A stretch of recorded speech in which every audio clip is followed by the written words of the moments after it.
segera bergabung ya.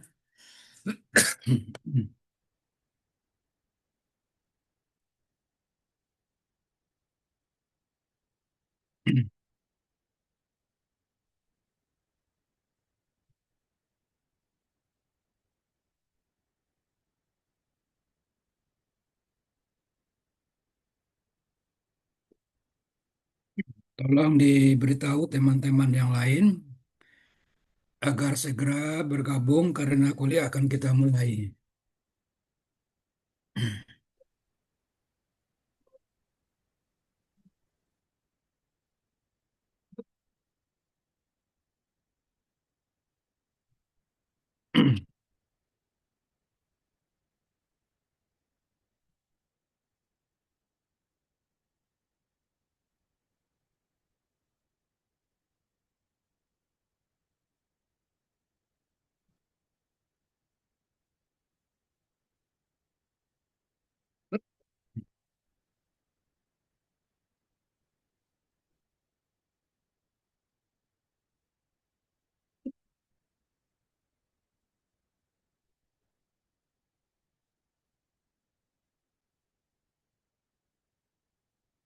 Baik, Assalamualaikum warahmatullahi wabarakatuh.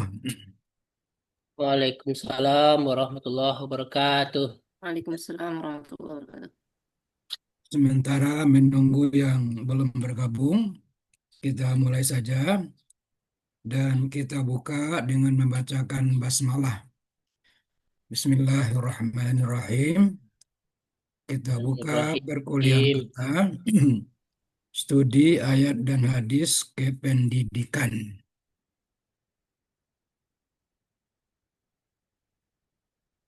Dan mari kita iringi dengan doa. Mudah-mudahan perkuliahan kita akan berjalan lancar sebagaimana yang kita harapkan bersama. Selain itu juga kita berdoa kepada Allah Subhanahu wa taala. Mudah-mudahan selain berjalan lancar, dengan perkuliahan ini akan bertambah hendaknya ilmu kita. Dan bagi saya sendiri, saya harapkan juga semoga menjadi ilmu yang tafabih hendaknya nanti bagi saya.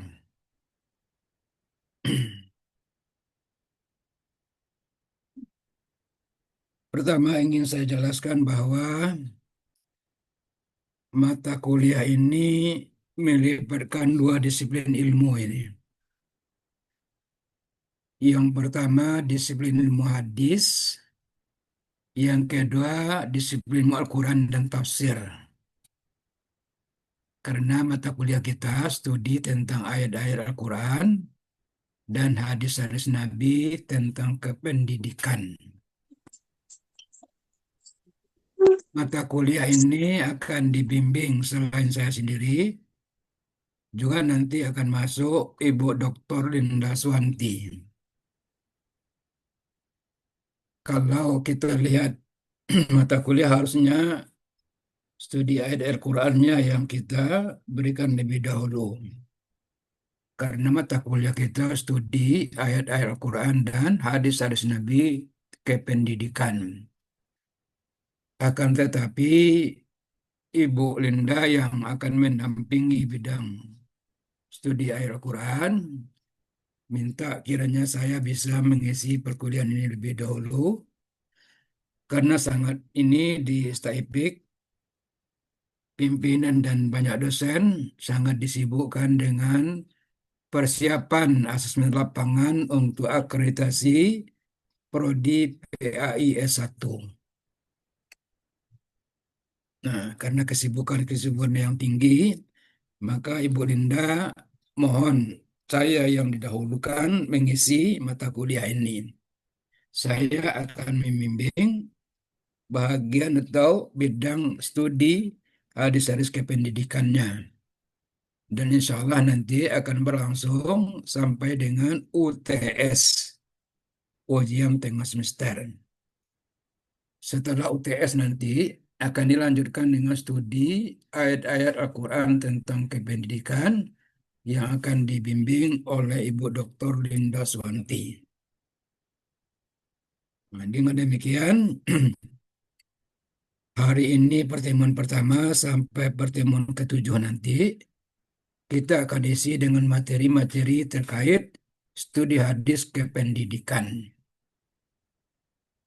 Dan setelah UTS menjelang UAS, akan diisi dengan materi studi ayat-ayat kependidikan.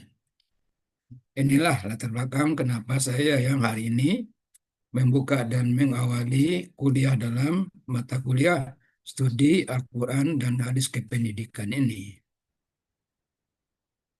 Baik, saya lihat dalam daftar yang diberikan akademik, ada 17 mahasiswa yang ambil mata kuliah ini.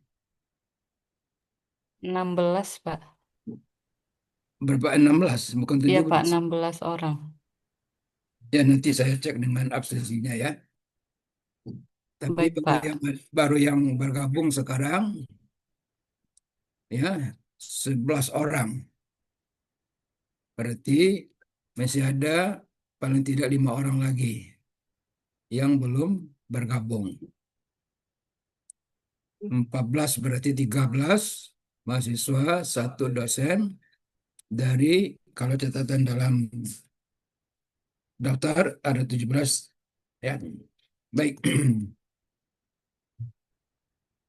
Barangkali sepatutnya juga pada pertemuan pertama ini kita awali dengan sedikit ta'aruf ini. Salah satu di antara yang akan turut memperlancar jalannya perkuliahan adalah bila antara guru dengan peserta didik ya sudah saling mengenal dengan baik. Untuk itu juga kita awali pertemuan ini dengan ta'aruf. Saya kira mungkin sebagian besar kalau S1-nya dari Estetik mungkin juga sudah kenal dengan saya. Ya, saya Edi Safri.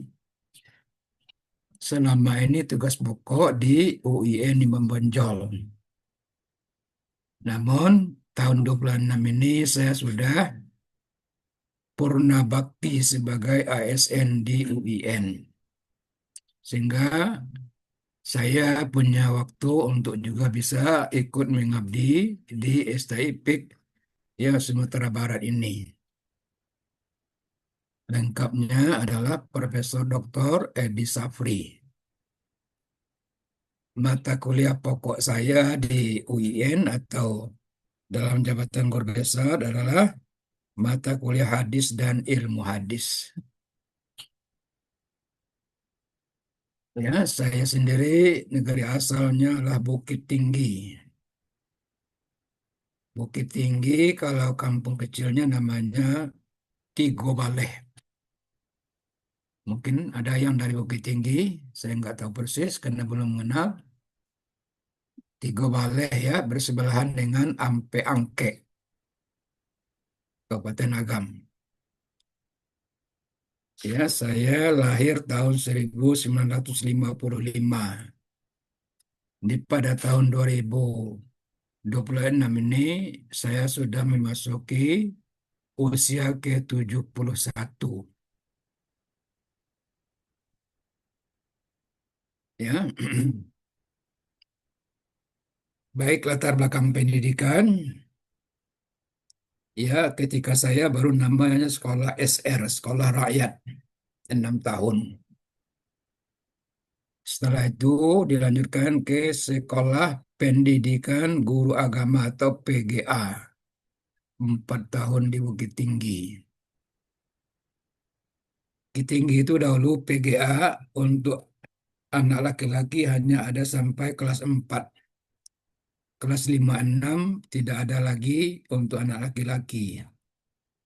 Maka dari PGA saya kemudian melanjutkan ke SPIAIN, Sekolah Persiapan IAIN.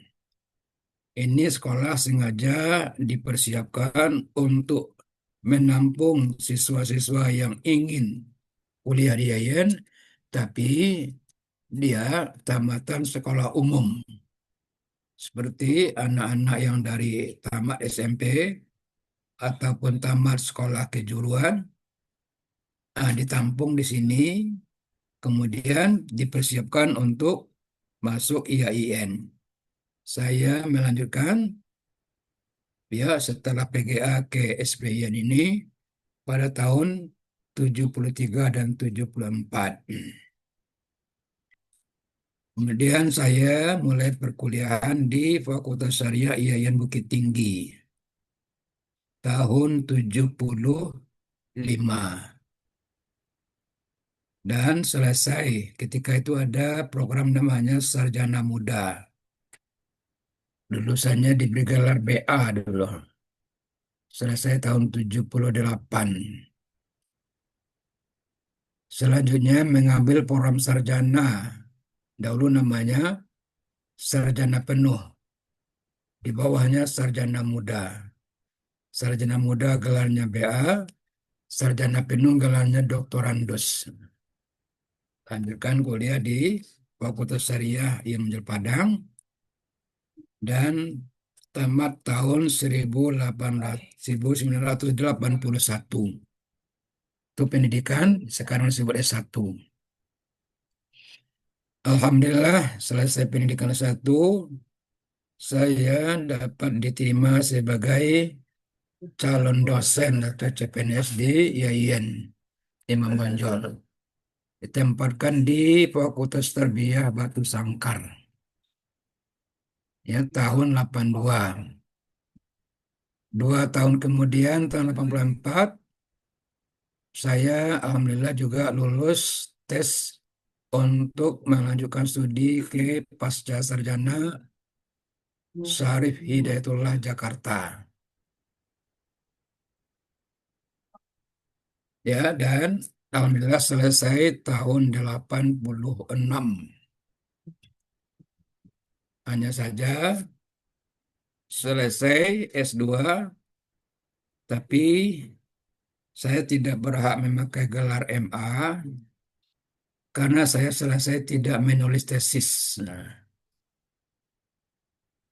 kenapa tidak menulis tesis? Karena pada periode awal pasca sarjana di Jakarta, mahasiswa S2 yang nilai akhir lulusnya 80 ke atas atau sekarang nilai A, itu diberi hak boleh langsung ngambil program S3, tapi tidak mendapat ijazah. Saya alhamdulillah salah seorang di antara yang dapat langsung mengambil program S3 tanpa menulis tesis. Karena itulah di belakang saya, nama saya tidak ada gelar MA-nya, hanya gelar di depan saja. Nah, itu sekilas pendidikan. Dan selesai S3 tahun 1 pulang, kemudian menjadi dosen tetap di Fakultas Soludin dengan mata kuliah hadis ilmu hadis sampai pensiun di Soludin tahun 2025 kemarin. Itulah sejarah ringkas pendidikan yang saya tempuh dan pengalaman. Ya, selama bertugas di UIN Menjol, sempat juga menduduki beberapa jabatan struktural, mulai dari kepala jurusan atau ketua prodi, pimpinan fakultas, ya kan, dan pimpinan pasca sarjana UIN Menjol, tamam sebagai asisten direktur dengan Profesor Amir Sabudin, dan pernah juga menjadi direktur pasca sarjana tahun 2015.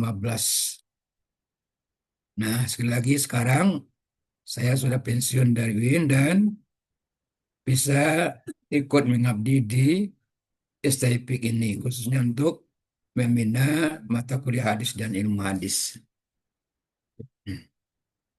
Baik, saya juga ingin mengenal Anda-Anda yang ikut dalam mata kuliah ini.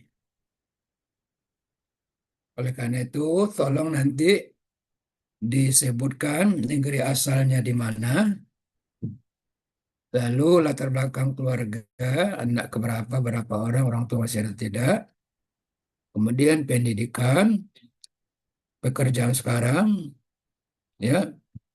Nah, baik, saya minta yang pertama kepada Alimun Fajri. Silakan Alimun.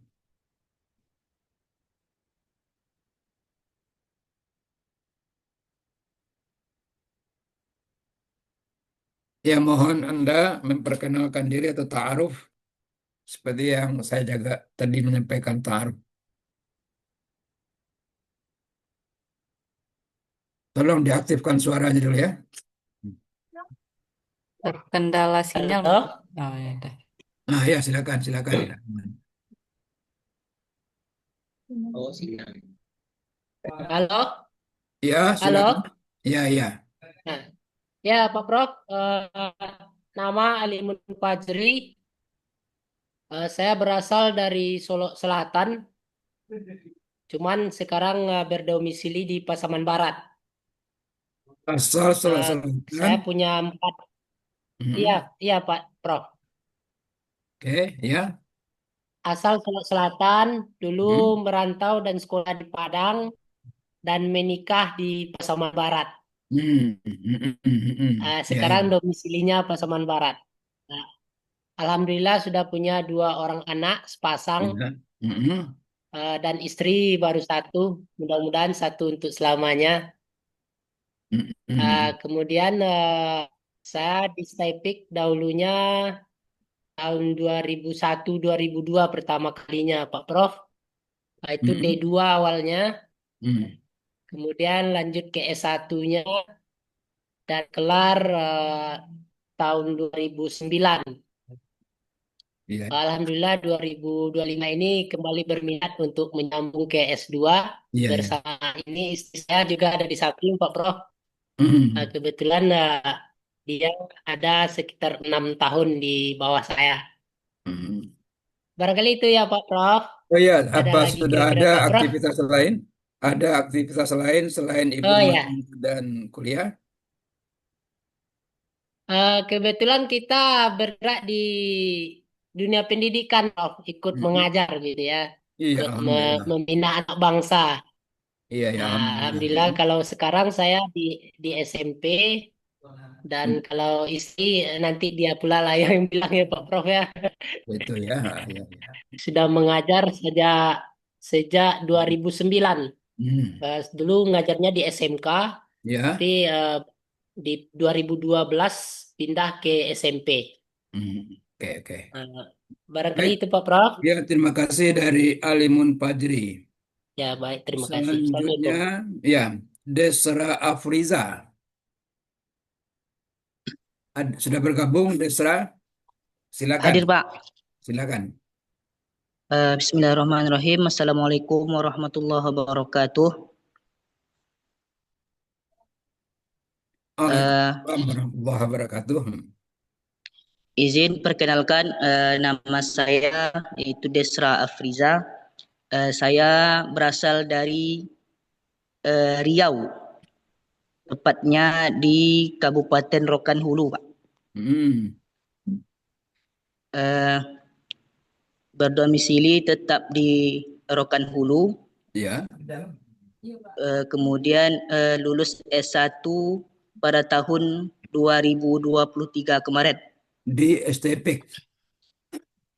Bukan, Pak, masih di Rokan Hulu. Bukan, Nama perguruan kuliah. tingginya Institut Sains Al-Quran Syekh Ibrahim Rokan Hulu.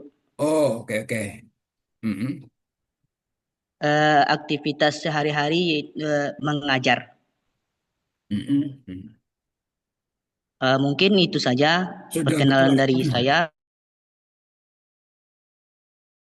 Belum, Pak. Belum. Ya, baik. Mm. Yang ketiga, Deti Yuli. Pak Prof, Assalamualaikum warahmatullahi wabarakatuh. Waalaikumsalam warahmatullahi wabarakatuh. Perkenalkan Pak Prof, nama Deti Yulia Martiana, eh, tamatan dari Staipik tahun 2018, Mm-mm. domisili sekarang di Lapai, Pak Prof. kampung asal di Sijunjung, Mm-mm. anak pertama dari 3 bersaudara. Hmm. Dan alhamdulillah sudah menikah dan punya anak 5, Pak Prof. Iya, iya. Ada Kegi- tugas atau apa aktivitas lain selain rumah tangga dan kuliah? Belum ada Pak Prof, masih di rumah aja Pak Prof. Oke, ya. Deti Yulia Martiana. Yang keempat, Faizatul Mujahidah. Sudah bergabung? Belum hadir Pak Prof. Belum ya? Fitri Handayani. Belum gabung? Fitri? Belum Sudah ya? ada di monitor nampak Pak Prof, sudah ada. Iya, iya Pak Prof. Enggak kondusif Pak Prof karena kebetulan ada acara Pak Prof. Oh ya, silakan kalau bisa. Ya, nggak bisa Pak Prof.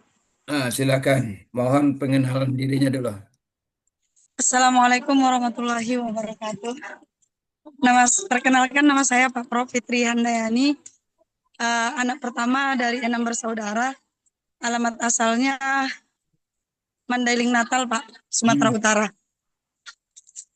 Status sekarang udah menikah dengan anak 3 Pak Prof.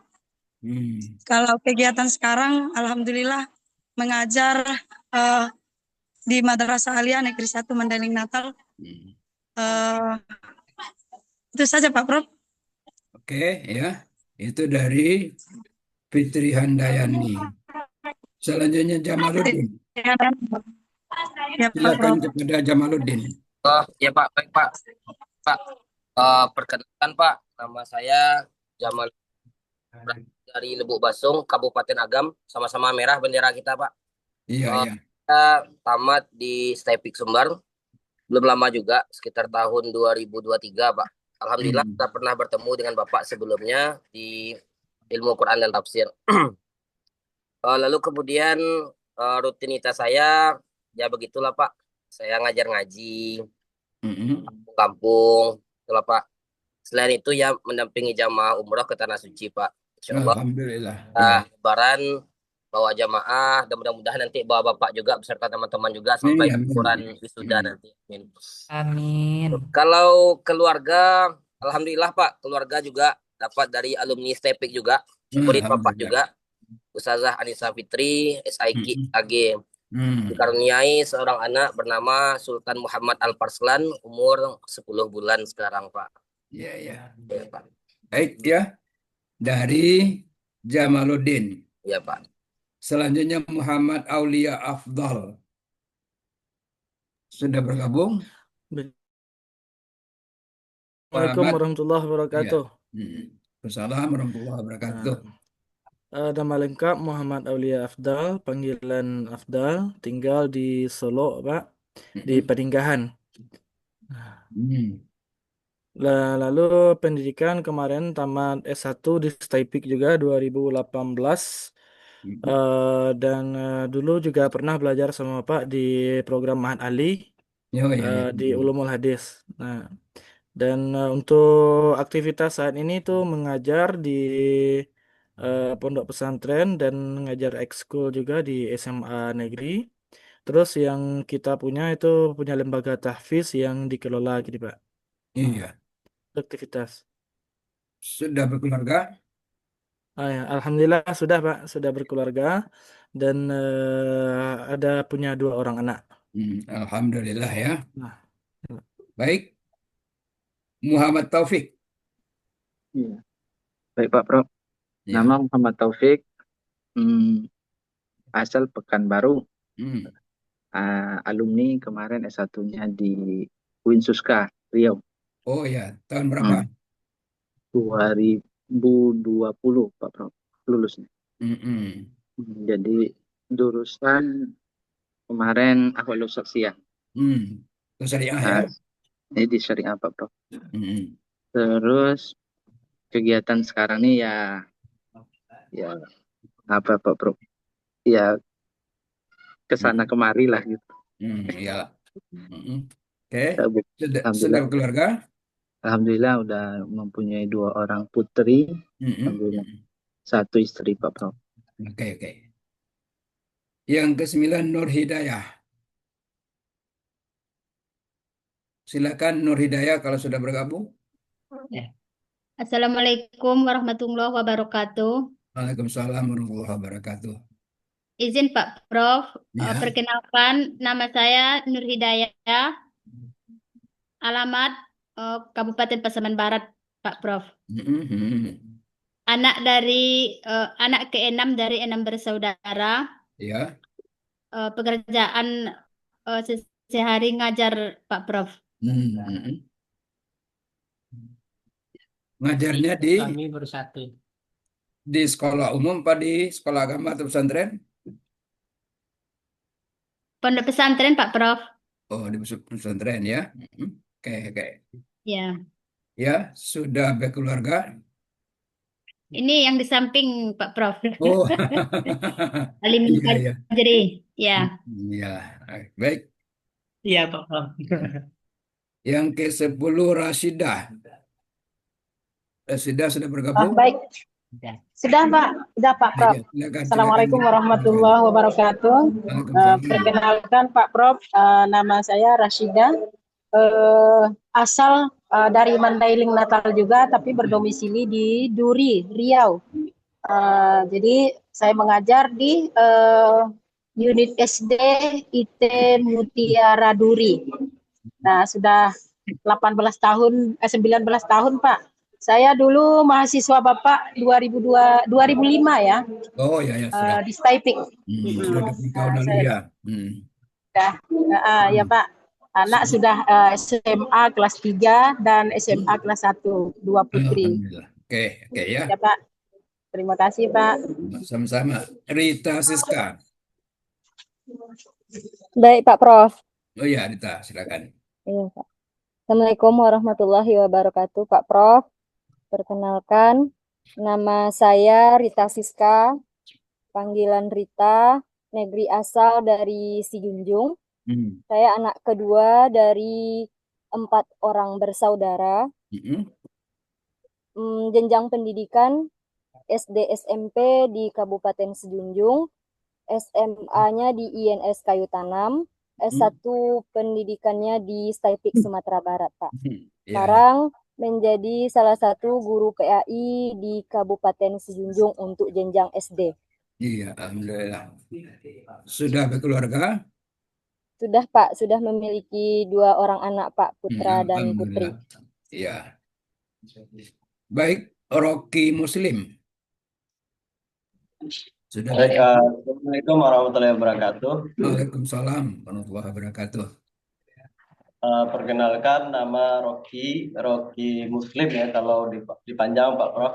Cuman kalau di sertifikat Rocky M. Iya, iya. Terus alamat masih berdomisili di Kota Padang, tepatnya di Komplek Perumahan Bupati Residen di Durian Taruang, depan Man 1, Pak Prof. Iya, iya. Kemudian aktivitas kita memiliki salah satu yayasan yang bergerak di rumah tahfiz, rumah Quran. Iya, iya. Dan anak ke-1 dari 4 bersaudara dan sudah berkeluarga, Pak Prof. Alhamdulillah anak pertama Zafirah Maratillah, sekarang lagi pesantren di Arisalah kelas 1 SMP. Terus anak yang kedua dan 3 orang anak. Kemudian alumni dulu dari Taiping, Pak Prof. Dari Taiping tahun kalau secara tamat 2019, Pak Prof. Cuman nyambung gitu, Pak Prof. Oke. Dari dulu ada S2 D2-nya di Rasuna Syahid dulu. Terus nyambung lagi. Iya. Baik, itu dari Rocky. Selanjutnya Siva Fauzia. Baik, Pak Prof. Perkenalkan, nama Siva Fauziah, dipanggil Siva. Saya anak kedua dari 2 bersaudara. Domisili sekarang di Padang, tepatnya di Belimbing. Terus pendidikan terakhir eh, apa? Administrasi publik di Universitas Terbuka tamatan tahun 2024. Untuk pekerjaan saat ini mengurus anak di rumah. Anak ada 3. Terus Sebentar, Sita, saya sangat menarik pendidikan tadi. Eh, Awalnya apa ya, SD, SMP, SMA gitu, atau pesantren. saya SD negeri, terus sempat pesantren, terus nyambung ini ke UT, Pak.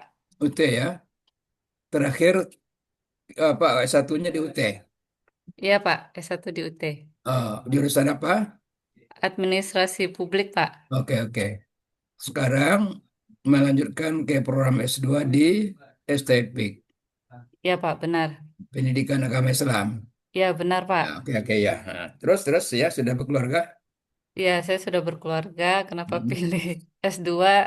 Pengen belajar agama, Pak. Iya, Tapi iya. terlalu Ya. jauh ya, Pak ya. Ah, Langsung S2. Oke, ya. Ya, itu, Pak. Baik. Eh, Fitra Wulandari, Fitri Wulandari ya, Fitri. Sudah bergabung Fitri? Assalamualaikum Pak Prof. Iya, Hadir Waalaikumsalam. Pak. Ya, Ya Pak, perkenalkan Pak, nama Fitri Wulandari, panggilan Fitri. Saat ini eh, di Padang Pak, asal Padang dan aktivitas juga di Padang. ya. Dan aktivitas sehari-hari mengajar Pak. Ngajar Mengajar di SD IT Pak. sudah itu ya. Iya Pak. Latar belakang keluarga, sudah berkeluarga? Belum berkeluarga Pak. Iya. Saya anak pertama dari 2 orang bersaudara. Ya, mudah-mudahan segera nanti ya dapat berkeluarga. Kita doakan bersama. Amin. Amin ya rabbal alamin. Terima kasih Pak Prof. Selanjutnya ya, Yeni Marlina. Assalamualaikum Pak Prof. Mm-mm. Perkenalkan nama saya Yeni Marlina, asal Pasaman. Pasaman Timur apa Pasaman Lama? Pasaman Timur Pak, di Timur, Lubuk Sikaping Pak. Iya. Aktivitas sehari-hari saya itu mengajar di salah satu pesantren di sini Pak. Mengajar. Iya Ya. Pak. Latar belakang keluarga? Belum menikah lagi Pak. Belum menikah ya. Mudah-mudahan segera dapat Belum, nanti ya calonnya. Amin. Amin ya Allah. Terima kasih Pak. Terima kasih. Yoga Adiansah. Yoga hadir, sudah Pak. Belum hadir, gabung? Pak. Belum ya. Belum. Terakhir Taufik Hidayat. Beliau cuti, Pak. Oh, tidak ikut. Oh, ini yang nggak ikut ya. Iya, Pak. Ya, baik. Jadi dapat saya ketahui ya sebagian besar adalah alumni dari STIPIK juga ya. Dan sekarang menunjukkan kembali di STIPIK. Yang dari latar belakang prodinya IKT ada berapa orang ini? Yang di STIPIK. 1, Iya. 2, ada 3 orang nggak salah Pak 3 Prof. orang. Yang Iya, lainnya Faiza dari juga enggak? Faiza UIN. Ya, yang dari Tafsir. STIPIK 3 ya. Oke ya. Baik ya. Oke. Sekarang kita ketemu lagi di program Magister atau S2 di PAI. Dan pada semester ini ketemu dengan mata kuliah Sorry, nggak tahu tadi di berproses. Al-Quran dan hadis, ayat Al-Quran dan hadis tentang kependidikan. Ya, di bidang ada 2 bidang ilmu yang kita pelajari dalam semester ini. Pertama, bidang ilmu Al-Quran dan tafsir untuk studi ayat-ayat kependidikan. Yang kedua, bidang studi hadis ilmu hadis untuk kajian tentang hadis-hadis tentang kependidikan. Sekali lagi, saya akan membimbing kuliah ini pada bidang ya studi hadis-hadis kependidikan dan akan dilanjutkan oleh Ibu Linda, Ibu Ketua, untuk studi ayat Al-Quran tentang kependidikan. Nah, saya jelaskan pertama perkuliahan kita akan kita laksanakan dengan sistem seminar kelas atau diskusi kelas. Saya sudah siapkan topik-topik untuk nanti saudara-saudara menulis makalah yang akan dipresentasikan ketika perkuliahan-perkuliahan yang akan datang. Ya, jadi nanti setelah ini kuliah kita akan diawali oleh presentasi oleh yang mendapat tugas menulis makalah. Kita diskusikan bersama-sama. Ada yang akan mendapat tugas sebagai selain pemakalah, yakni penanggap utama dan yang lainnya. Nah, untuk saya terdapat 6 kali diskusi. Pertemuan pertama ini pengantar, pertemuan kedua sampai pertemuan ke-7 itu diskusi kelas. Oleh karena itu, tolong nanti dibagi mahasiswa yang mengambil mata kuliah di lokal ini ke dalam 6 kelompok. Ya, ada 16 mahasiswa. Jadi ada yang 3, ada yang 2. Terserahlah nanti. Meskipun begitu, makalahnya bukan tugas kelompok. Tapi makalah itu tugas pribadi. Artinya, masing-masing mahasiswa dalam kelompok yang sama menulis makalah dengan topik atau materi yang sama. Nah, sehingga dari anggota kelompok ini diharapkan nanti akan ada saling melengkapi makalah yang ditulis dan dipresentasikannya. Kenapa tidak makalah kelompok saja? Ini saya terus terang saja, makalah kelompok itu biasanya hanya 1-2 orang yang aktif. Yang lain kadang-kadang hanya menumpang nama saja. Nah, itu persoalannya. Maka masing-masing menulis makalah dalam topik yang sama. Dalam presentasi kuliah nanti kepada 3 orang ini dimintakan mempresentasikan makalahnya. Baru ditanggapi oleh kelompok penanggap utama dan yang lainnya. Jadi sekali lagi, meskipun mahasiswa dibagi ke dalam kelompok, 6 kelompok, namun makalahnya bukan makalah satu dalam satu kelompok, tapi setiap anggota kelompok tetap menulis makalah dengan judul yang sama. Saya akan see you nanti. Kemudian, nah nih, untuk penanggap utama, tadi ada 6 kelompok mahasiswa sesuai dengan 6 topik. Penanggap untuk pemakalah pertama, insya Allah minggu depan, adalah yang mendapat kelompok ke-6. Di kelompok 1 mempresentasikan makalah, kita minta penanggap utamanya dari kelompok 6. Selanjutnya, untuk pemakalah kedua di pertemuan ketiga nanti, yang menjadi penanggap utamanya adalah mahasiswa kelompok 1. Jadi ketika kelompok 2 tampil, yang menanggapi kelompok 1 yang sebelumnya dia menjadi pemakalah. Untuk makalah yang ketiga, penanggapnya adalah kelompok 2 yang sebelumnya dia menjadi pemakalah. Ini saya maksudkan begini, karena kadang-kadang sebagai mahasiswa ketika dia sudah menanggapi, ya dia masih memikir-mikir. Kalau kita terlalu keras sekali mengerti makalah teman, nah nanti ketika giliran kita akan berat pula kritiknya. Bebas-basi dia.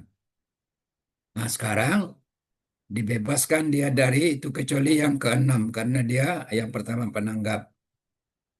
Sekarang penanggap sudah bebas dari presentasi makalah sebelumnya. Itu maksudnya, maka penanggap utama itu diambilkan dari yang menjadi pemateri sebelumnya. Ya, jadi perkuliahan kita setelah presentasi ada penanggap, kemudian baru yang lain yang bukan penanggap utama. Ketiga-tiga kegiatan ini saya akan mencatat dan akan ada kredit poin penilaiannya. Yakni makalah, kemudian presentasi, dan penanggap. Itu punya kredit poin untuk penentuan nilai akhir nantinya.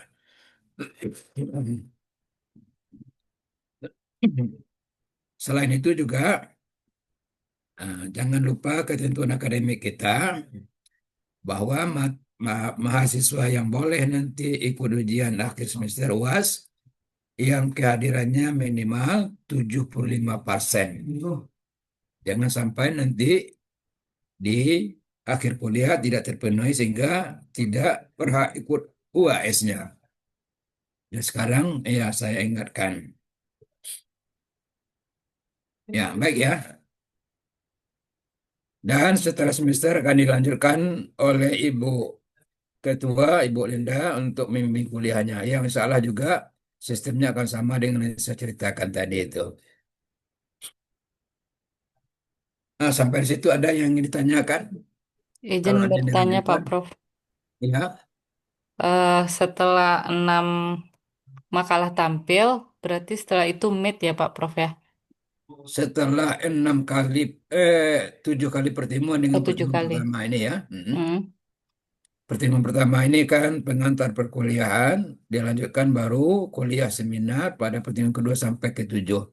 Oh gitu. Pada pertemuan ke-8 itu untuk ujian tengah semester.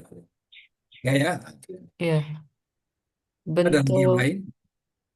bentuk ujiannya itu boleh tahu Pak Prof? Boleh, boleh. Seperti pengalaman selama ini. Kalau untuk ujian, insya Allah saya mempersiapkan soalnya. Tidak usah dipikirkan Oh soalnya. gitu. Baik Pak Prof. Mahasiswanya tinggal menjawab saja. Bahkan lebar apa, ya menjawab saja begitu mah. Baik. Kalau Baik Pak Prof. ujian kita terpaksa online juga nanti, maka saya untuk ujian online akan memberikan soal satu soal, silakan dijawab maksimal 15 menit. Baru pindah ke soal kedua. Diberi pula waktu 15 menit. Oh gitu Pak Prof. Nah, saudara maunya soal berapa nanti? Biasanya ujian 2 Dua, jam 3 aja nggak sehari. apa-apa, Prof. Kalau Dua bagi aja, saya, Pak. ya bisa saja. Mau sedikit soal boleh, mau banyak juga boleh. Yang sedang-sedang saja Pak Prof. Oke, lah, kita lihat nanti ya. Baik Kembangannya Pak insya Prof. Allah. Oke. Nah, ada lagi yang lain? Kalau tidak, saya akan memberikan gambaran sedikit tentang studi hadis dan ilmu hadis untuk materi pertama ini. Saya membangun konstruksi bidang kajian hadis ilmu hadis itu ke dalam 5 bidang kajian. Ya, konstruksi bidang studi hadis ilmu hadis dalam 5 bidang kajian. Yang pertama dalam bahasa Arabnya saya sebut al-bahsu al-asasi. yakni yang saya pandang sebagai kajian utama dalam studi hadis ilmu hadis. Apa itu? Kajian tentang perihal sanad dan matan. Sebentar, mohon maaf ada telepon saya ya. Pak Prof. Halo? Iya? Enggak.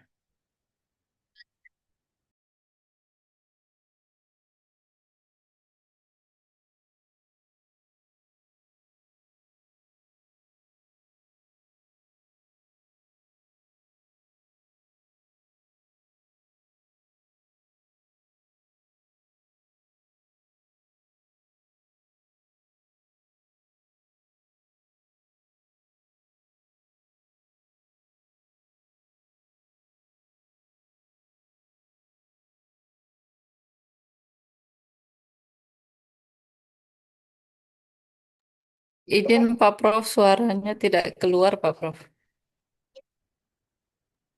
Baik, maaf ya.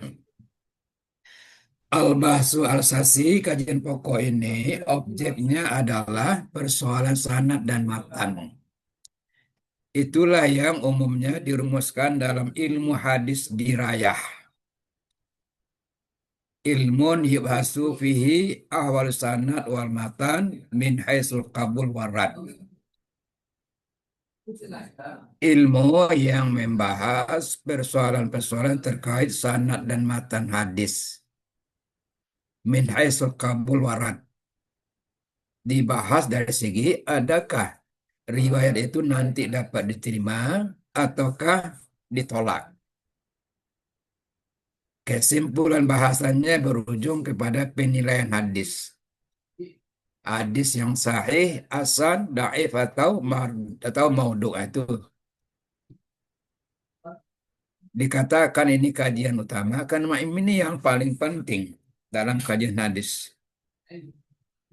Sebelum kita melanjutkan bahasan tentang makna hadis, harus kita ketahui dulu, adakah hadis itu secara ilmu hadis dapat diterima, sahih hasan, ataukah tidak dapat diterima. Nah, ini namanya al-bahsu al-sasi.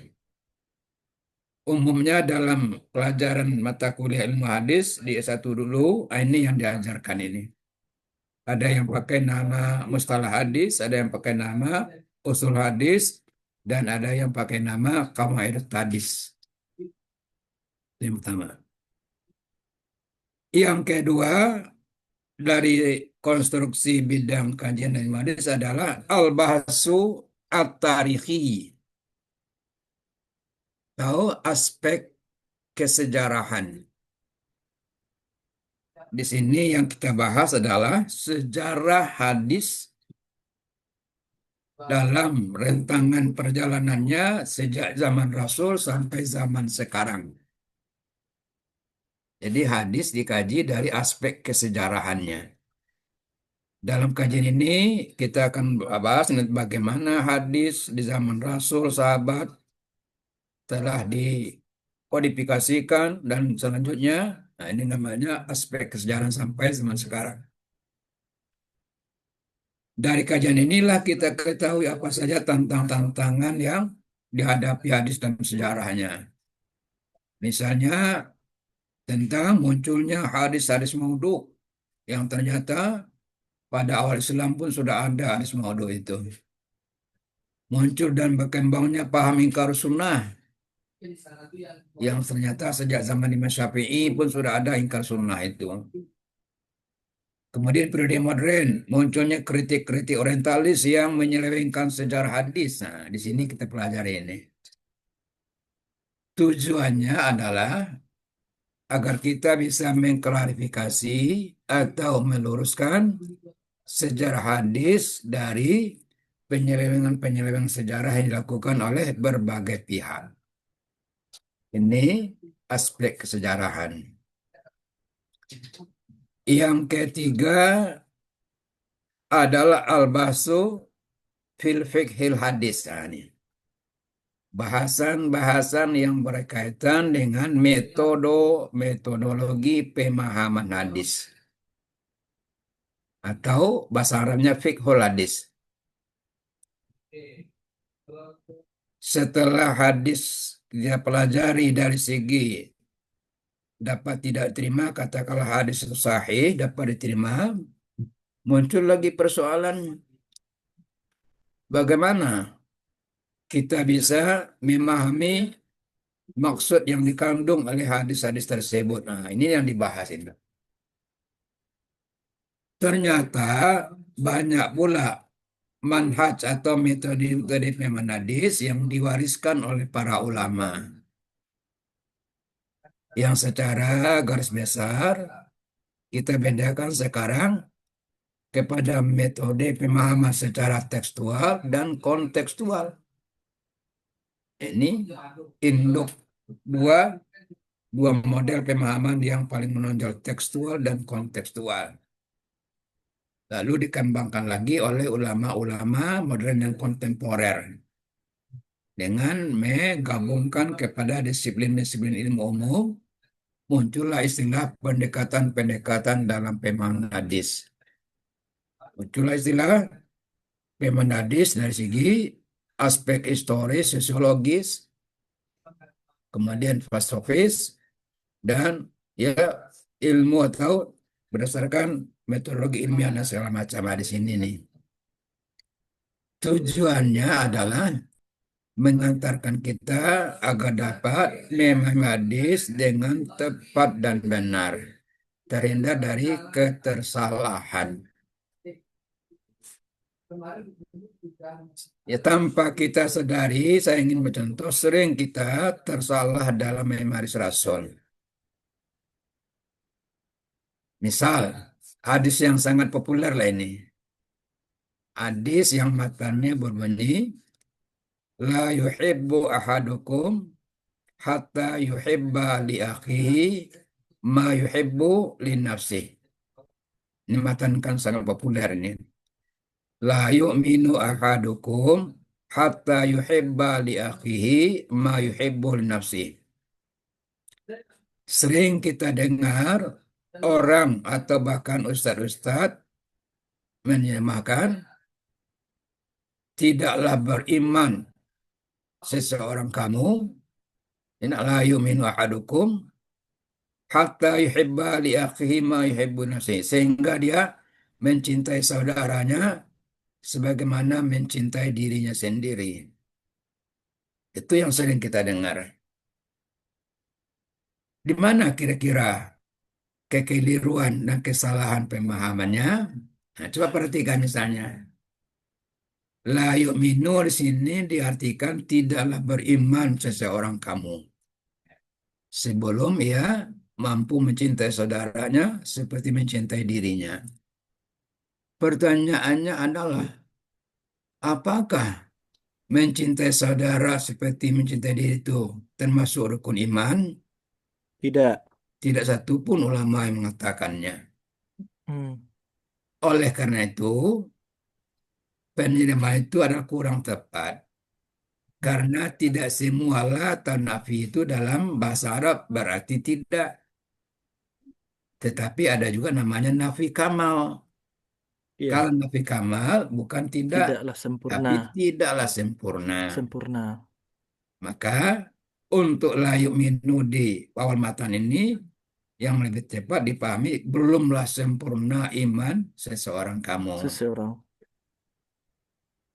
Yang kedua, kekeliruannya menyamakan hatta yuhibba li akhihi ma yuhibbu li nafsih. Diterjemahkan sehingga yang mencintai saudaranya sebagaimana mencintai dirinya. Perhatikan redaksi matan, bunyinya hatta yuhibba li akhihi kama yuhibbu li ma yuhibbu nafsih. Bedakan dengan matan kalau berbunyi hatta yuhibba akhahu ma yuhibbu baru artinya sehingga mencintai dirinya. Nah, terjemah matan itu tepatnya adalah tidak sempurna seseorang kamu hingga dia mampu mencintai apa yang baik untuk dirinya, ya, hingga dia mampu mencintai apa yang baik untuk saudaranya seperti dia mencintai yang baik untuk dirinya. Jadi bukan mencintai di orang itu. Bahkan tidak boleh kita kadang-kadang mencintai orang lain. Apalagi yang sudah keluarga, ya, jangan lagi. Jangan dibagi juga cinta kepada yang lain. Jadi bandanya apa? Belumlah Tidaklah sempurna. seseorang, Ya. sehingga ia mampu mencintai apa yang baik untuk saudaranya. dirinya. Tetapi dia mencintai atau menyukai yang baik untuk dirinya. Dirinya sendiri. Ketika kuliah S1 dulu, banyak yang tinggal satu kos. 2 orang, 1 kamar. Sering terjadi. Salah seorang kebetulan belum datang kiriman dari kampung. Tidak ada sambalnya untuk makan. Yang satu lagi ada, cuma sayangnya disuruhannya tuh. Tidak juga kawannya dah. Nyo biasa kawannya makan dak sambal. Coba bayangkan. Padahal ini punya sambal tapi nyuruh hanya simpan. Atau hari hujan, awak lebih payung. Tapi kawan, bapak biarkan saja hujan-hujan. Tidak tak karena untuk membawa bersama-sama sapayung kan itu. Itu contoh sederhananya. Ya, di sini namanya fiqhul hadis kajiannya. Baik, itu yang ketiga ya. Yang keempat bidang studi namanya al-bahsu anil a'lam wal musannafat. Kajian yang berkaitan dengan ketokohan dan karya-karya ulama-ulama bidang hadis dan ilmu hadis. Di dalam mata kuliah ini muncul menjadi mata kuliah manhajul muhaddisin. Yang dikaji di sini adalah ulama-ulama bidang hadis, ilmu hadis, dan karya-karya mereka. Seperti kita sangat kenal Imam Bukhari menulis kitab yang sangat populer Al-Jami' Sahih. Tapi sudahkah kita mendengar dengan baik siapa dan bagaimana Imam Bukhari itu dalam belajar hadis? Sudahkah kita mempelajari kitabnya dengan baik? Nah, ini dikaji dalam Al-Bahsu Anil Alam Al-Musannafat. Kalau bidang filsafat, justru ini kajian utamanya ini. Filsafat selalu mengkaji siapa tokohnya dan apa pemikirannya atau karyanya. Kalau jurusan akidah filsafat di Usuluddin, maka kajian utamanya itu Al-A'lam Musannafat. Siapa filsafnya, apa karyanya dan pemikirannya. Ibnu Sina, apa pemikiran filsafatnya, teori Al-Fahid misalnya. Dalam kajian ilmu hadis juga ada itu. Mengkaji tokoh-tokoh dan karya yang diwariskannya. Untuk hadis misalnya itu imam-imam hadis yang berenam. Selain mengenal orangnya, kita juga berusaha mengenai berbagai persoalan terkait dengan kitabnya. Untuk Sahih Bukhari kan umum, kita kenal semua hadisnya diterima. Tapi ternyata masih ada ulama yang mengkritisi Sahih Bukhari itu. Yang tidak sependapat dengan jumhur ulama. Ada juga kelemahannya. Nah, itu untuk kajian hadis itu lebih didalami dalam Al-A'lam Musannafat. Kelompok kelima, bidang kajiannya ada Al-Bahsu Anil Muskilat Al-Hadisiyah. Bahasa Arabnya. Al-Bahsu Anil Muskilat Al-Hadisiyah. Kajian yang terkait dengan problematika kontemporer tentang hadis Nabi. Misalnya apa?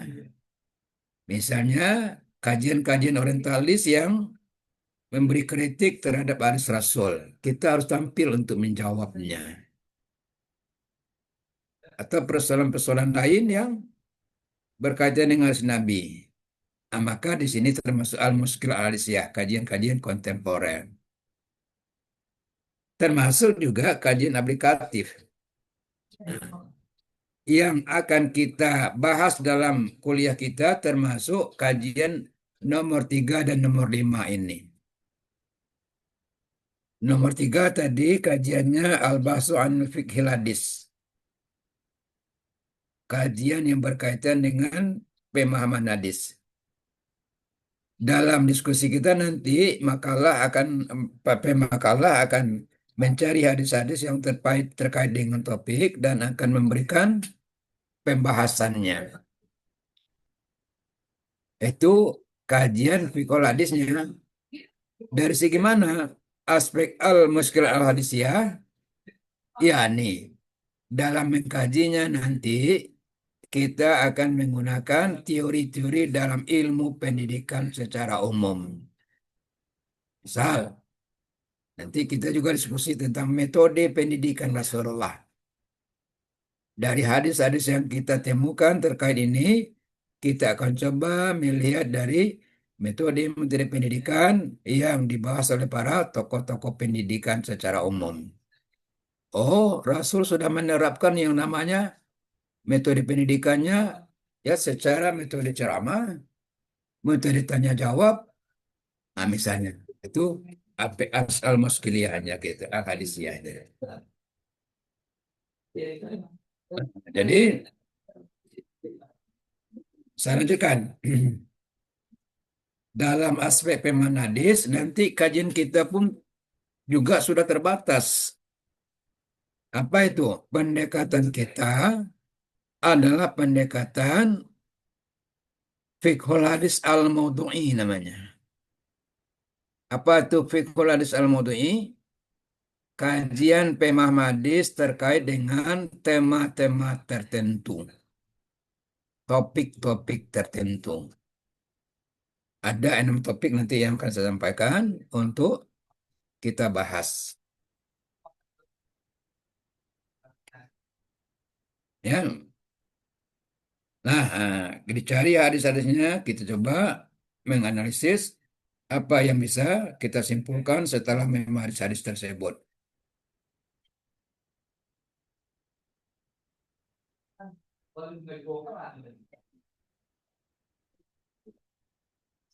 Nah, sekarang saya sampaikan apa ya? Apa ya? Oke, ya, saya sampaikan ada 6 topik. Ini topiknya 7, tapi pilihlah nanti ya mana yang akan ditinggalkan satu, saya serahkan kepada saudara setelah memilihnya. Bisa dimasukkan filenya ke grup aja Pak Prof. Itu ada grupnya. Saya sudah masukkan belum? Udah diundang, tadi diundang bisanya Pak Prof, cuman belum dikonfir. Ya, sebentar. Saya ulang lagi Pak Prof. Iya, ya, coba.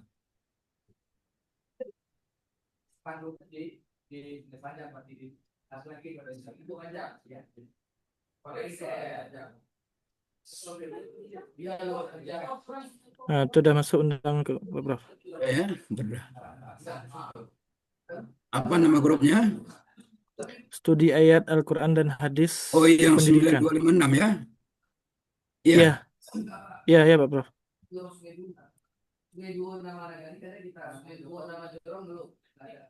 Itu nomor Afdal Pak Prof. Ya. Afdal.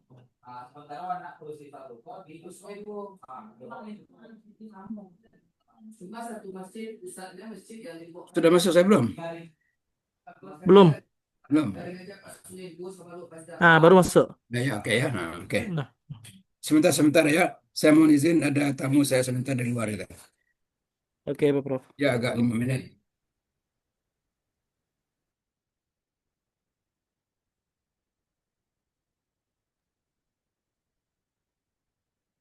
Siapa PJ-nya Pak Ketua? Lanjutlah Pak Ketua tuh kan lah tadi tuh. Enggak, wak PPJ sadonyo. Pola. Anjir istilah tuh. Bu Burita. Rasida. Jangan Bu Yang sama Rosida loh. Udah tuh.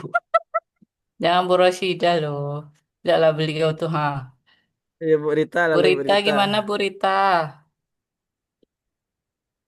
Bu Maaf Rito. kawan-kawan nggak bisa. Nggak bisa, Ayolah Burita. Iya, nah yang Burita anu lah vokal ibu. soalnya Bu. Nggak bisa Pas Bu. Kak Syifa. Nggak Bisa. bisa Kak Syifa. Ya apalagi saya nggak bisa lah semuanya. Yang Oke, kita yang buat di lain, grup yang PJ lain Bu Pak Rita. Afdal. Jangan, yang Iya. lain Pak Afdal. PJ Bu Rita ya. Iya, maka PJ selesai Kak. Tah, setuju. Ntar kita buat di sini di deskripsi grupnya. Ngedang-ngedang PJ.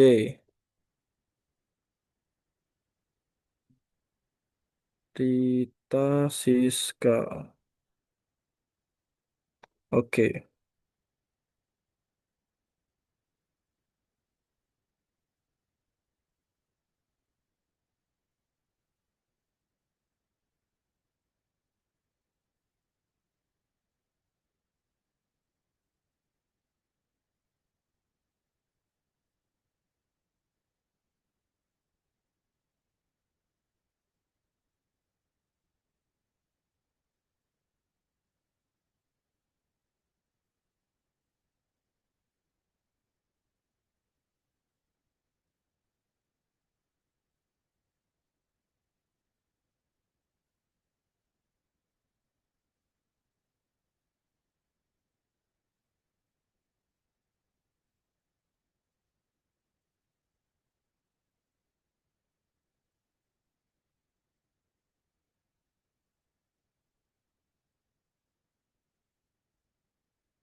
Ya sudah saya kirim, coba dilihat.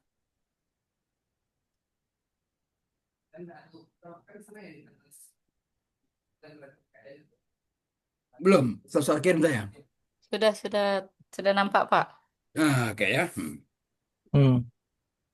Jadi ini topik-topik yang akan kita bahas dalam kuliah-kuliah kita selanjutnya. Muhammad Rasulullah sebagai tokoh pendidik SAW. Dasar pendidikan, tujuan pendidikan. Oke, Pak Muhammad Bro. Rasulullah sebagai tokoh pendidik. Dalam makalah yang akan dicoba dibahas nanti, bahwa sudah sangat-sangat dimaklumi Rasul adalah tokoh pendidik yang berhasil. Tidak diragukan lagi ya kiprah beliau sebagai seorang tokoh pendidik. Nah, tokoh kependidikan beliau dapat dilihat baik secara arti praktis, di mana beliau sebagai seorang praktisi pendidikan langsung mendidik sahabat-sahabat, ya, itu secara praktisi namanya. Baik melalui metode dakwah, melalui dakwah dan segala macam, dan ketokohan beliau sebagai seorang konseptor atau pemikir. Lihat dari hadisnya. Sebagai seorang pendidik, banyak sekali riwayat mengatakan Rasulullah itu betul-betul seorang guru yang sangat disenangi, dicintai oleh para sahabat-sahabat yang menjadi muridnya. Tidak ada kita ketemukan kritikan dari para sahabat terhadap posisi Rasulullah sebagai guru-guru di sahabat. Tidak pernah ada. Bahkan banyak mengatakan tak pernah dijumpai ya guru yang sebaik Nabi Muhammad. Banyak sekali riwayat-riwayat dari sahabat yang menyatakan hal itu. Nah, itu ya. Yang kedua sebagai konseptor, kita lihat dari hadis beliau.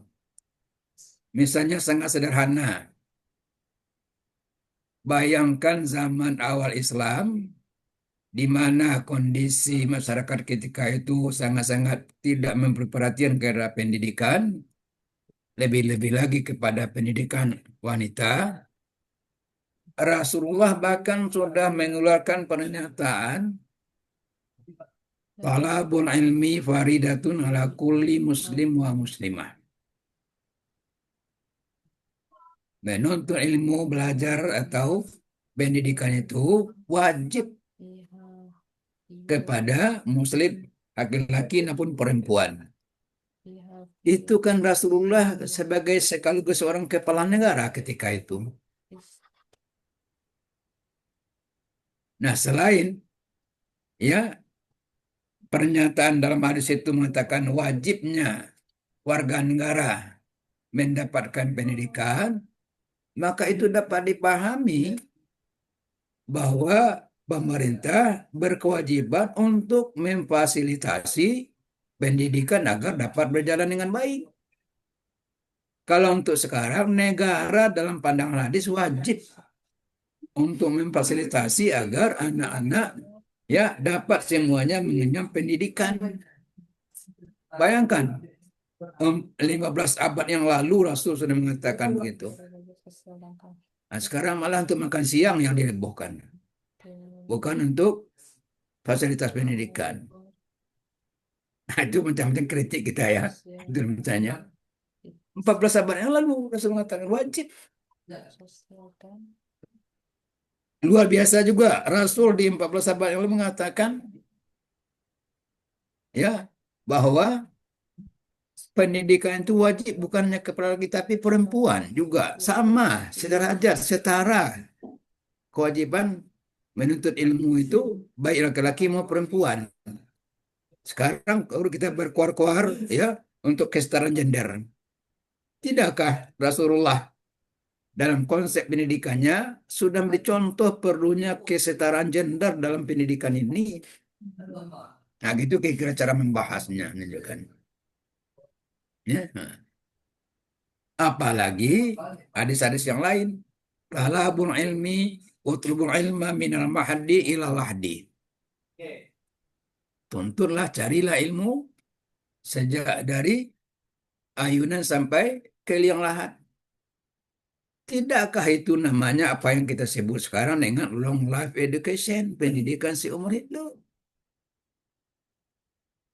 Nah, 14 abad yang lebih yang lalu sudah dikumandangkan oleh Rasulullah. Kenapa kita lebih senangnya mengutip pendapat Aristoteles segala macam? Kok bukan hadis Nabi yang kita angkatkan? Ini juga kelemahan sebagian besar umat Islam ini. Dia tidak mengkaji hadis-hadis yang ditinggalkan oleh Rasulullah, tapi senang mengambil contoh kepada orang lain. Ya, jelaskan Rasul mengatakan, tuntunlah ilmu sejak dari buaya sampai nanti ke liang lahat, long life education. Banyak lagi contohnya. Nah, ini gambaran. Nah, lalu yang menarik juga apa?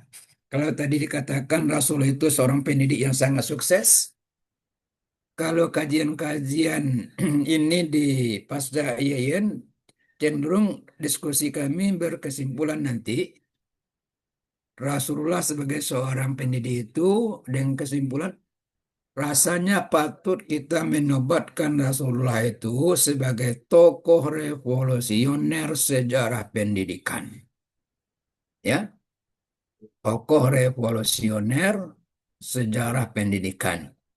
Bandingkan pendidikan sebelum dan awal Islam sampai dengan pendidikan yang digagas dan yang dipraktekkan oleh Rasulullah, ya, dengan melalui hadis-hadis yang dia boleh tinggalkan tadi itu akan sangat terbukti Rasulullah mengubah wajah pendidikan dunia dari sebelumnya kurang perhatian menjadi memperhatikan sekali, tinggi sekali perhatian Rasulullah terhadap pendidikan ini. Tidakkah orang yang menuntut ilmu itu mendapat kemuliaan tersendiri dalam hadis-hadis Rasulullah? Khairukum man ta'alamal Qur'an wa 'allamahu. Itu kan suatu luar biasa. Sebaik-baik kamu, kata Rasulullah, adalah orang yang mempelajari Al-Quran dan mengajarkannya. Bukti penting betapa tingginya perhatian Rasulullah. Siapa yang keluar melangkah mencari majelis tempat pendidikan, maka Allah nanti langkahnya menuju ke surga. Itu kan bukti betapa Rasul memberi apresiasi yang sangat luar biasa bagi orang-orang yang bersemangat tinggi dalam menuntut ilmu. Maka idealnya kaum muslimin ini ya aktif semuanya dalam mempelajari atau belajar atau dalam menempuh pendidikan. Demikian juga para gurunya bersemangat terus hendaknya. Nah, inilah yang akan kita coba gali nanti dalam diskusi-diskusi kita ke depan. Ya. Baik, nah sekarang topik kedua, dasar-dasar pendidikan. Maksudnya dasar-dasar pendidikan dalam perspektif hadis. Carilah hadis-hadis nanti yang terkait dengan dasar pendidikan, apa yang bisa kita tegaskan tentang dasar-dasar pendidikan dalam Islam. Saya sendiri melihat ada juga sekarang masih kerancuan antara sumber dan dasar. Mana sumber pendidikan dan mana dasar-dasar pendidikan. Ambil contoh hadis. Taraktu fikum amraini lan tadillu ma in tamassaktum bihima kitabillahi wa sunnah rasulih. Aku tinggalkan dua pusaka untukmu yang bila kamu berpegang dengan keduanya niscaya kamu tidak akan sesat. Al-Quran dan hadis. Apakah Al-Quran diposisikan sebagai sumber atau sebagai dasar? Nah, ternyata dalam banyak buku pendidikan saya lihat ada yang menempatkan Al-Quran sebagai sumber, tapi ada juga yang sebagai dasar. Atau kedua-duanya, ya bisa kita katakan Al-Quran adalah sumber dan suatu ketika Al-Quran juga dasar.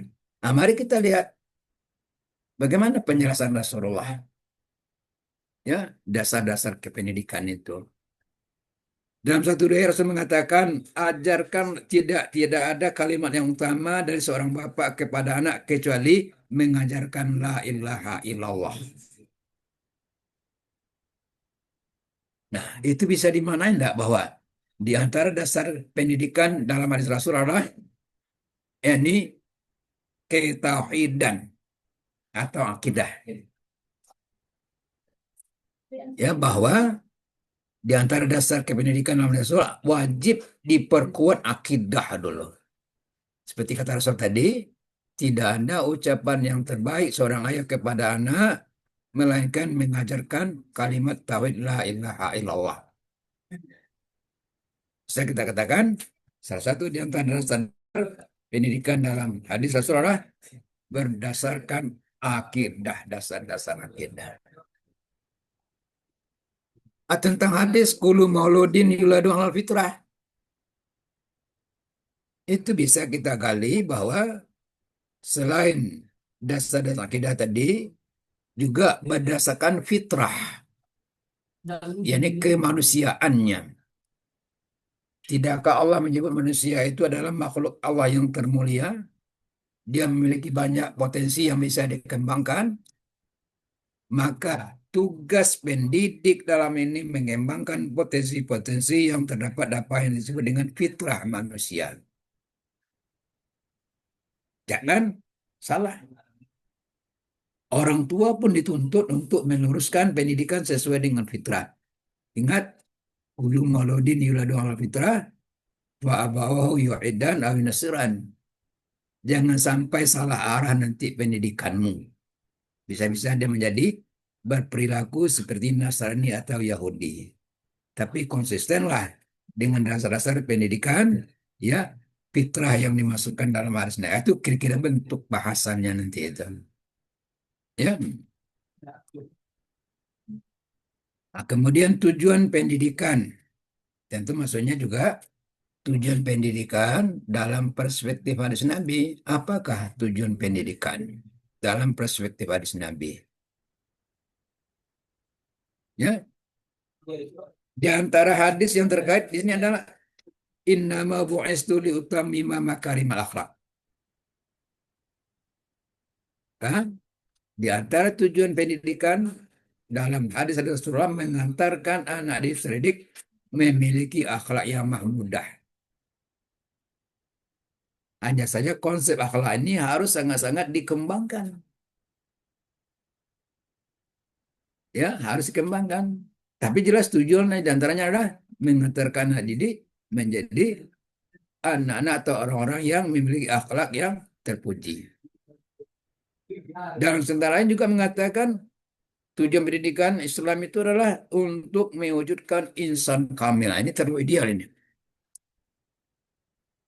Para ulama ya. Manusia.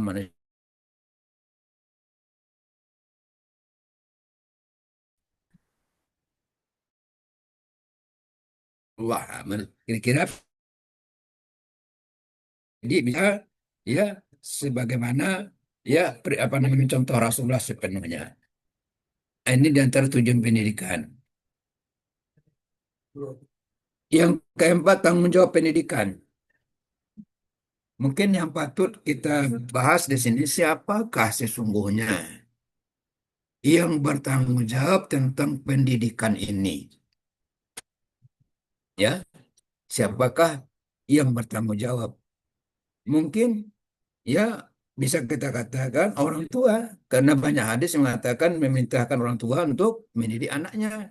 Banyak sekali hadis-hadis adibu auladakum, didiklah anakmu. Oke. Ya, orang tua. Tetapi tidakkah Rasul juga mengeluarkan matan dengan kalimat perintah, utlubul ilma, tuntutlah ilmu. Itu mengacu kepada masing-masing pribadi. Maka idealnya tanggung jawab pendidikan kita atau kita katakanlah dia belum berusia balik berada pada tanggung jawab orang tua atau pendidikan keluarga. Namun orang tua terkeluaran sampai si anak meyakini bahwa dia berkewajiban untuk ilmu. Nah, muncullah perintah utlubul ilma, ya, tuntutlah oleh ilmu pengetahuan. Tetapi dalam konteks lain patut dikaitkan dengan hadis yang menerangkan tanggung jawab seseorang. Hadisnya populer, kulukum ra'in wa kulukum mas'ulun an ra'iyatihi. Maka kewajiban tanggung jawab pada posisi seorang orang tua kepada anaknya, keluarganya, kemudian pemimpin pun bertanggung jawab terhadap persoalan pendidikan ini. Sebab Rasul mengatakan, ya, kulukum ra'in wa kulukum mas'ulun an ra'iyatihi, dan seterusnya.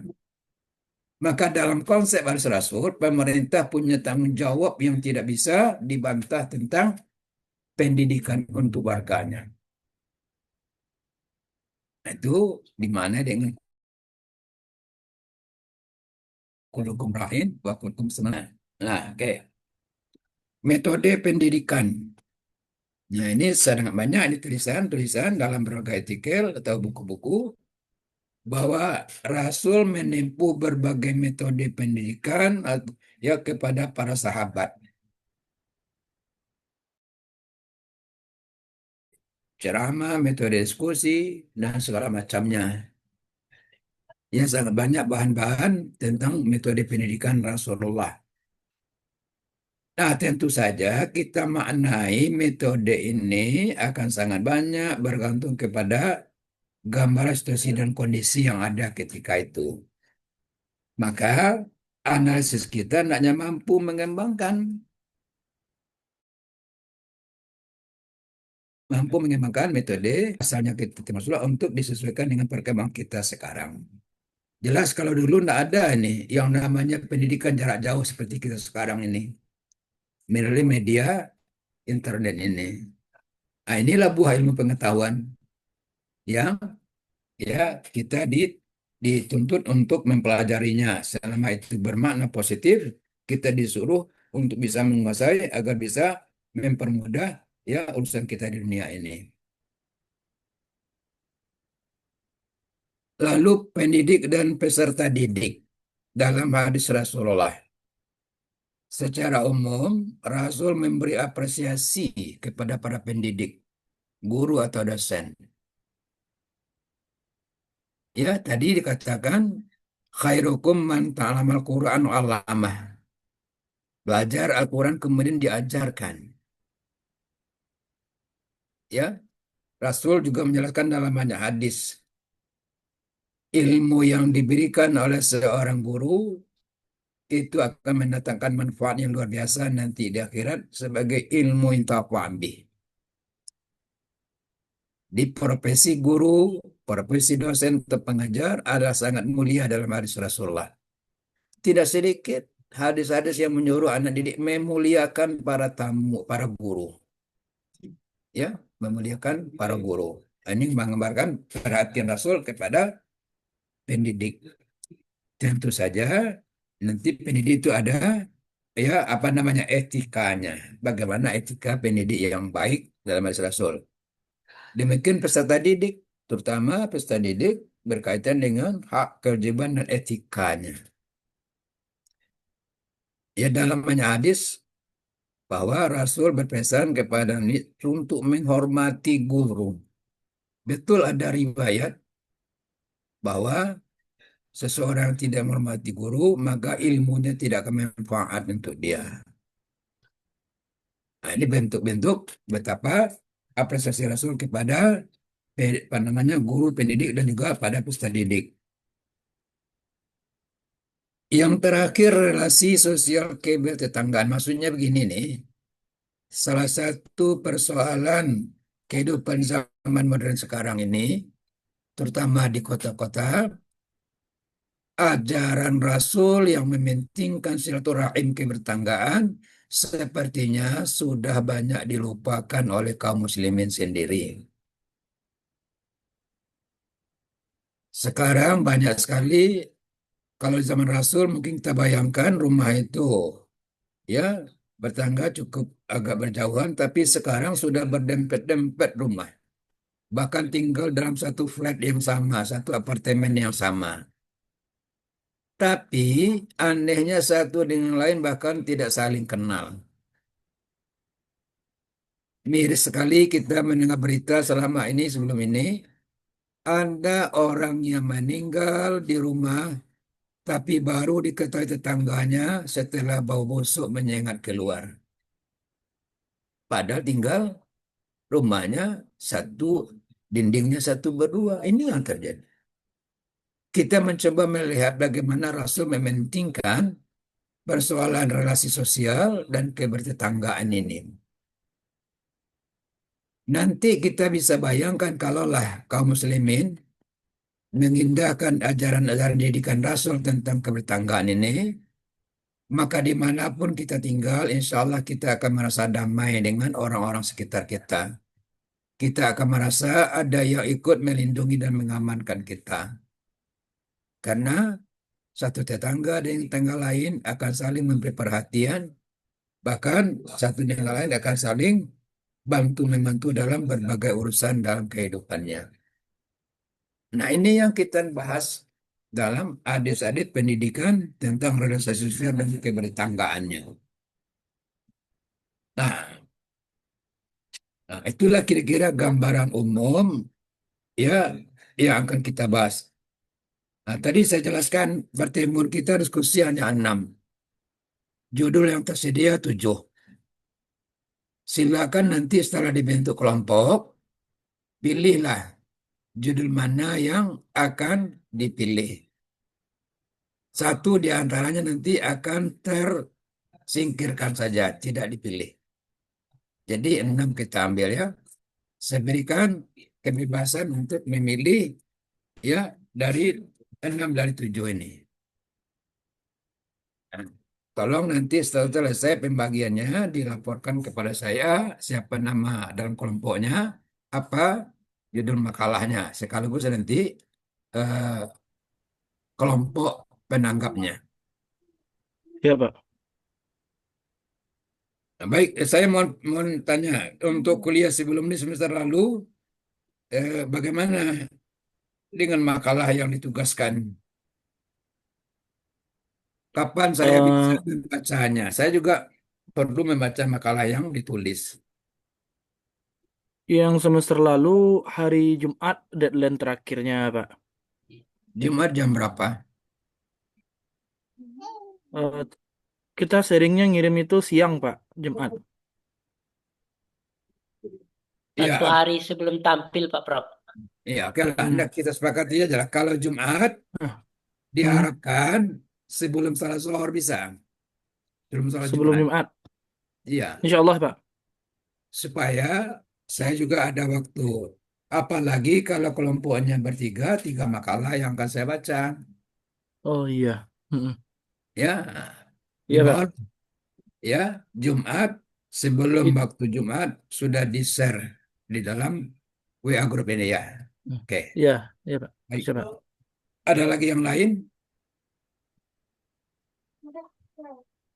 Oh, izin Pak Prof. Ya. Untuk sistematis penulisannya seperti biasa aja, Pak Prof. Ada pendahuluan, latar belakang, rumusan masalah, Iya. pembahasan, lalu penutup. Begitu aja, Pak Prof. Iya, sedapatnya kita ikuti itulah. Tapi pendahuluan itu tidak sebelah kata pengantar ya. Oh gitu. Iya, Pak. Pendahuluan kira-kira latar belakang lah. Ya. Oh, Kata langsung latar pengantar belakang nggak aja, perlu, Pak ya. Prof. Kata pengantar tidak perlu gitu ya. Oh ya, Alhamdulillah.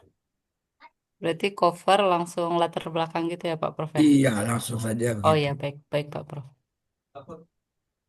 Bagaimana mencari hadis-hadisnya? Nah, ini saya minta Anda rajin berselancar di internet.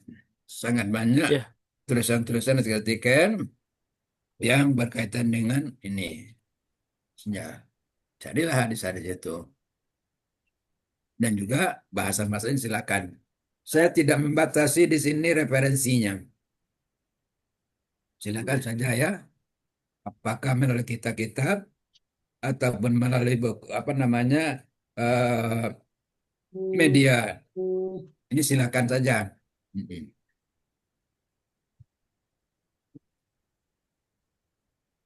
Ya. Siapa, Prof? Ya, Sibuk, Prof. sedang kuliah. Kuliah. Membicarakan yang tadi, Prof. Kuliah. Iya.